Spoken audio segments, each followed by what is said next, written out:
বিধানসভায় আজ মুখ্যমন্ত্রী মমতা বন্দ্যোপাধ্যায় আজ বিধানসভার চতুর্থ দিন। আপনাদের মনে থাকবে সোমবার থেকে শুরু হয়েছে শীতকালীন অধিবেশন। এই প্রথম বিধানসভায় যাচ্ছেন মুখ্যমন্ত্রী। প্রথমার্ধে প্রশ্নোত্তর পর্বের জমা দিতে পারেন তিনি এবং এছাড়াও আরো বেশ কিছু বিষয়ে আজ আলোচনা হতে পারে শীতকালীন অধিবেশনে। টেলিফোন লাইনে রয়েছেন প্রতিনিধি রণজয় মুখোপাধ্যায়। যাব রণজয়ের কাছে। রণজয়, যেমনটা জানা যাচ্ছে যে প্রশ্নোত্তর পর্বে যেমনটা তিনি যোগ দেবেন তেমনটাই কিন্তু আরো বেশ কিছু বিষয় উঠে আসতে চলেছে আজকে অধিবেশনের আলোচনায়। দেখো, ইতিমধ্যে মুখ্যমন্ত্রী মমতা বন্দ্যোপাধ্যায় তিনি বিধানসভায় চলে এসেছেন। এখনই বিধানসভার অধিবেশন শুরু হচ্ছে। ইতিমধ্যে অধিবেশন কক্ষে এসে পৌঁছলেন মুখ্যমন্ত্রী মমতা বন্দ্যোপাধ্যায়।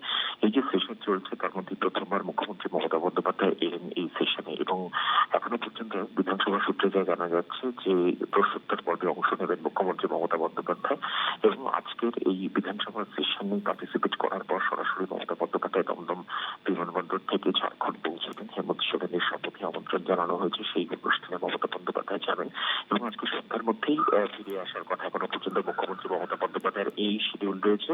বাংলাদেশ সহ বিভিন্ন বিষয় রয়েছে, বিভিন্ন ইস্যু রয়েছে। এখন দেখার যে আজকে বিধানসভায় মুখ্যমন্ত্রী সেই সব বিষয়ে কতটা আলোকপাত করেন সেদিকেই তাকিয়ে রয়েছে রাজনৈতিক মহল। তনুশ্রী, বেশ, ধন্যবাদ রণজয়।